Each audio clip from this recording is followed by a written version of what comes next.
Estás escuchando Babel Latino.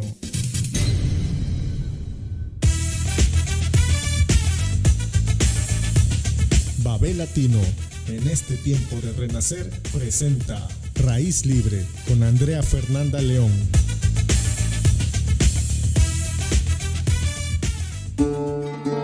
Bueno, seguimos entonces aquí con la música. Vamos a empezar el día de hoy. Tenemos a Samir. Samir, vamos a hacerte las preguntas así cortitas que nos respondes y ya luego nos desplayamos. ¿Tú dónde naciste? Buenos días, hola. Bueno, yo nací en Chile. Estudié allí y luego me desarrollé en un área en la cual había no muchísimas posibilidades de estudio en música, que es la llamada música antigua. Estoy hablando hace casi 30 años atrás, por lo tanto, en realidad eso ha cambiado muchísimo ahora y en Latinoamérica existen polos de trabajo en el área de la música antigua que son muy interesantes. No obstante eso, terminé yendo a estudiar a Europa en realidad, pero uno nunca sabe lo que pasa y al final terminé quedándome aquí. Así que nos hablamos desde... Es que eso es lo complicado. Yo me vine, nos conocimos en Italia en aquella época, pero yo ahora estoy en Francia. Trabajo en París y bueno, es desde acá, desde mi casa, desde donde les estoy hablando. Acabamos de terminar el confinamiento, así se llama la cuarentena aquí.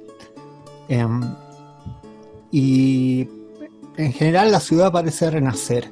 La gente sale, se entusiasma, los negocios comienzan a abrir y eso da también nuevas esperanzas para el trabajo artístico que había estado parado por casi 2 meses y que creo que va a seguir un poco lento con una difícil, puerta en marcha para el próximo tiempo, porque como ustedes saben los teatros están cerrados y bueno, eso no va a cambiar por ahora. Pero bien. Pero bueno, tenemos Zoom, podemos escucharte, por suerte. Los teatros cierran, se abren las ventanas digitales. Y cuéntanos, ¿tú cómo llevas eso de la tecnología, la vida artística? A veces parece que es incompatible, ¿no? Como que si estás muy digitalizado, ¿dejas la música antigua? ¿O lo puedes tú compatibilizar y hacer que las cosas fluyan? Es una buena pregunta esa, no es fácil, pero son los desafíos de este tiempo. Tratar de seguir haciendo lo que uno hace y no dejarse achacar por la imposibilidad que te dan las circunstancias. Y yo creo que ahí está la clave. Tratar de seguir haciendo lo que uno ama hacer, desde todas las formas posibles. Ahora, hay aspectos en los cuales hacer música no es fácil a través de la tecnología y hay otros aspectos en los cuales es mucho más fácil. Por ejemplo, ustedes no se pueden imaginar lo difícil que es tocar sin público. Y eso es algo que la gente en general no sabe. Es decir, ¿qué significa tocar sin público? Prácticamente significa sentirse sin conexión con ninguno. Y en la práctica, eso imposibilita la comunicación. Y si no hay comunicación, es muy difícil hacer arte. Al menos es muy difícil hacer arte performativo. Bueno, eso tú lo sabes, Andrea. Yeah. En realidad es imposible, es simplemente estéril. Es como hablar frente a un muro. Y ese muro no te contesta. Entonces tú te imaginas que hay gente y los dibujas en el muro con la imaginación. E incluso eres capaz de fijar con los ojos a una persona en el muro imaginario que está delante de ti, imaginar que no hay un muro, sino que hay personas, pero es enormemente complicado. Por lo tanto, desde esa perspectiva, yo no llamaría a hacer un concierto a hacer una actividad de este tipo por Zoom, porque falta una cosa que es esencial, que es el contacto con el público. Sí. Si no hay público, no hay concierto. Mira, esto lo echan de menos los artistas, ¿no? Perdón que te interrumpo, lo echan de menos ustedes los artistas, pero y nosotros el público, yo que vivo de los conciertos con esa piel de gallina que te da ir a una sala de teatro, escuchar a la música, tener la guitarrita ahí en vivo, esa adrenalina, ese respiro que se crea general, ¿no? Colectivo, ¿no? De las personas que asistimos, esos abracitos que uno se siente que estás ahí escuchando o viendo una obra de teatro, y perder eso nos va a costar, en realidad lo vamos a tener que rescatar. Yo creo que todo esto nos lleva también a plantearnos muchísimos dilemas a nivel del mundo del arte, del mundo, o sea, estamos en una época en la que nos tenemos que sacudir también y darle la vuelta, ¿no? Habrá que generar diferentes alternativas y podernos encontrar, quién sabe, en espacios más reducidos, un poco más controlados, un poco más distantes, pero con el contacto no puede faltar. Yo estoy de tu parte. Yo creo verdaderamente que no va a significar un cambio tan fuerte, porque yo creo que la gente logra darse cuenta de la diferencia entre escuchar un concierto, aunque no sea grabado, porque ya les voy a explicar la tendencia en este momento, es a hacer conciertos a través de internet con una relativa buena calidad de sonido e incluso con una relativa buena calidad de imagen, pero a través de internet. Eso significa en la práctica que la gente escucha un concierto en vivo. Y cuando digo en vivo quiero decir que no está grabado. Eso es interesante, es enormemente interesante, porque si ustedes se fijan, lo que sucede allí es que cuando uno graba, hay todo un aspecto de comunicación con el público que prácticamente se manipula. Y se manipula, yo sé que en general no nos damos cuenta de estos aspectos, pero son esenciales.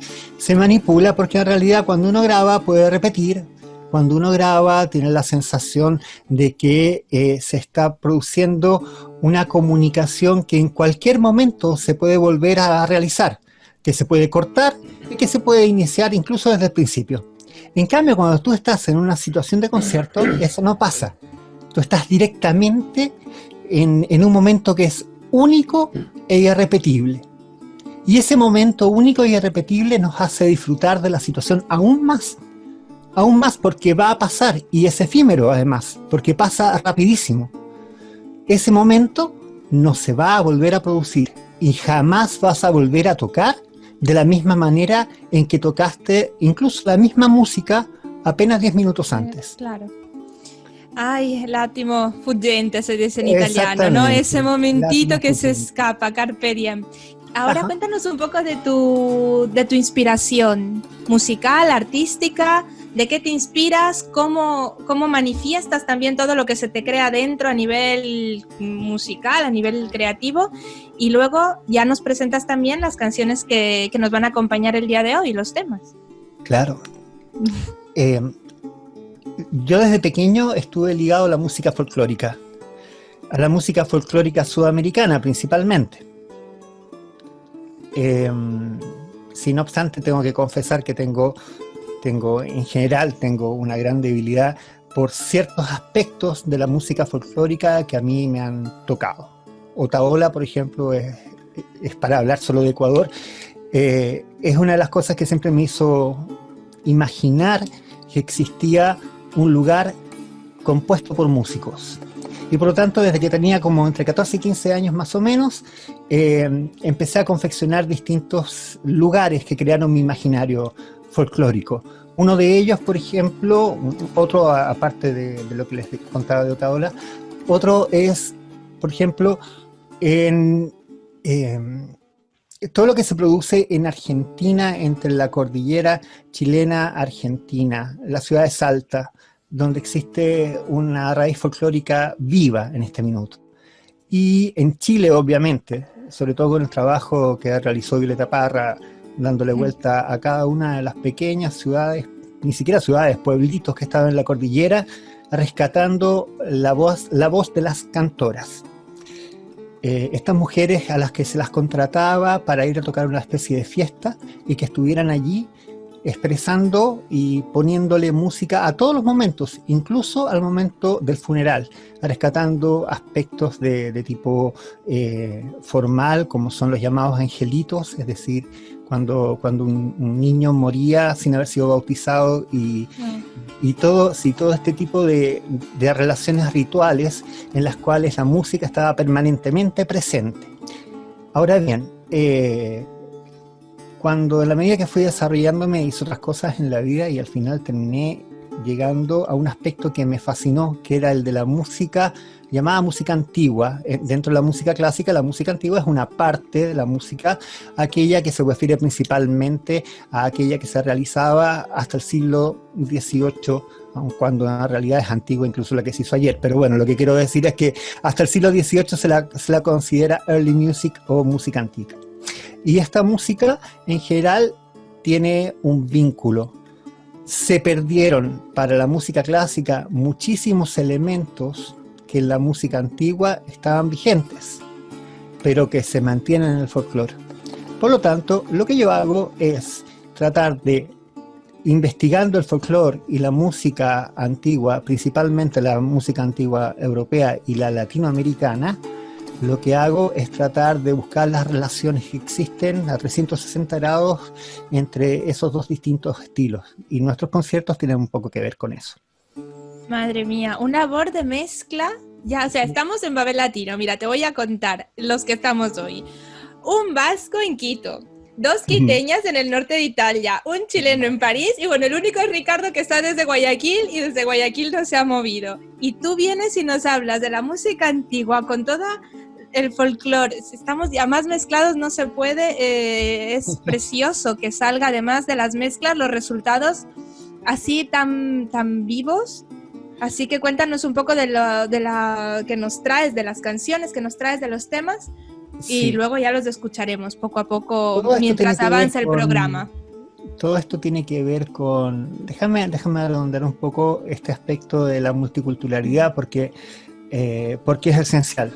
El proyecto en el cual nosotros estábamos trabajando, con el cual yo me conocí con Janet principalmente, decía relación con un proyecto de multiculturalidad. Y Babel Latino en aquella época estaba radicado en una radio milanesa, bueno, no te voy a contar a ti, que era Radio Marconi.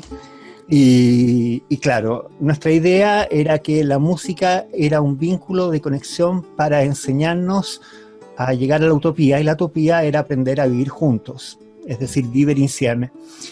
El enorme problema de integración que existe entre la cultura que acoge y la cultura que es acogida, lo cual no la pone en una condición, aunque parezca obvio, no la pone en una condición de superioridad o de jerarquía. Por el contrario, la pone en una condición de intercambio, porque son los miedos los que producen principalmente las desuniones y los que producen los rechazos al nivel inmigratorio. Por lo tanto, nos dimos cuenta que la única manera era tratar de hacer conocidos los aspectos que nos unen con la cultura que acoge, más que aquellos que nos separan de la cultura que acoge.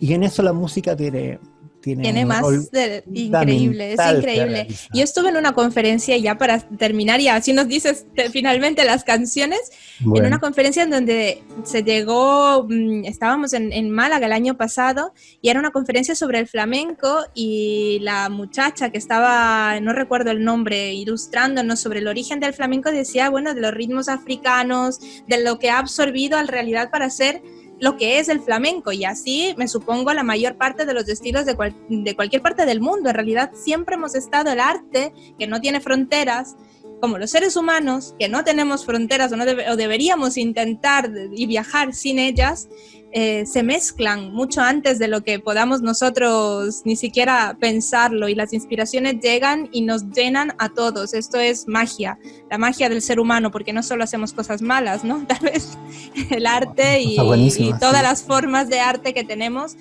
son las que nos puedan rescatar. Así que, Samir, estamos para escucharte. Dinos un poco lo que nos traes. Bueno, Andrea, en realidad yo lo que traje aquí es precisamente lo que creo que es más interesante para nosotros, aquello de la música barroca latinoamericana, que como decía, tiene cosas del folclore por un lado y tiene cosas de la música clásica. Por lo tanto, principalmente les voy a mostrar 3 cosas. La primera dice relación con una marcha procesual, estas marchas que dicen relación con siempre con la cultura religiosa que es tan presente dentro de nuestras culturas latinoamericanas.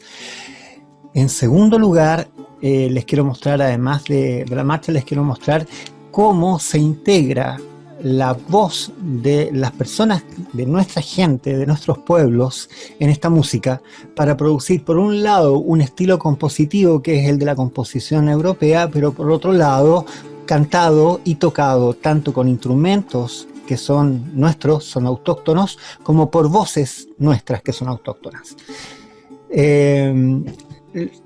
En general, este tipo de música la han hecho poco, pero se comienza a desarrollar en Latinoamérica ya desde hace unos 30 años a la fecha. Les voy a mostrar algunas grabaciones que dicen una relación con grupos que han estudiado esto, y en algunos casos son grupos argentinos residentes en América Latina. En otro caso son grupos argentinos residentes en Suiza o en Francia, como por ejemplo el caso de Lima o el caso del Conjunto de Música Antigua de la Universidad Católica de Valparaíso. Bueno, Samir, muchísimas gracias. Te saludamos y nos dejas con esta sensación de que, bueno, no hace falta decir más, que diga tu música, eso es. Encantado. Un abrazo para todos. Gracias. Gracias. No queda el ganado. Uno siento que no lo sé, que sea pantano con fe. ¿Y por qué?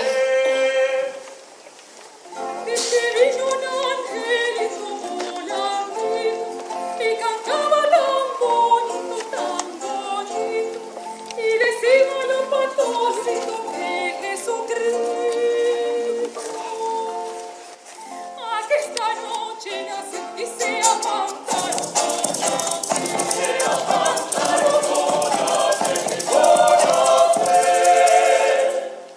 ¿Y por qué?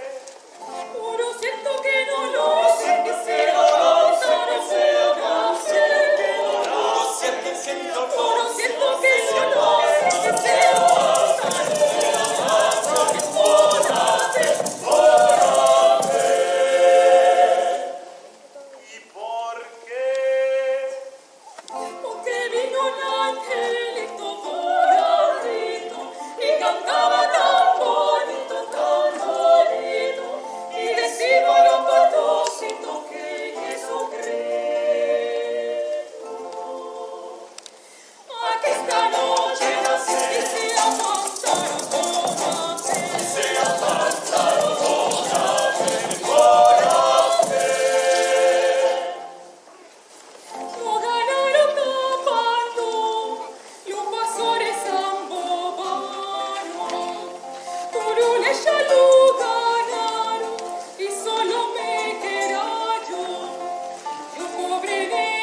siento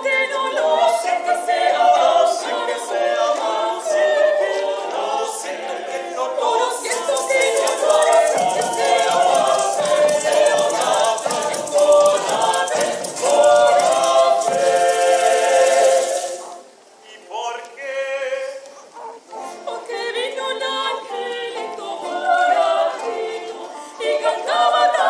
se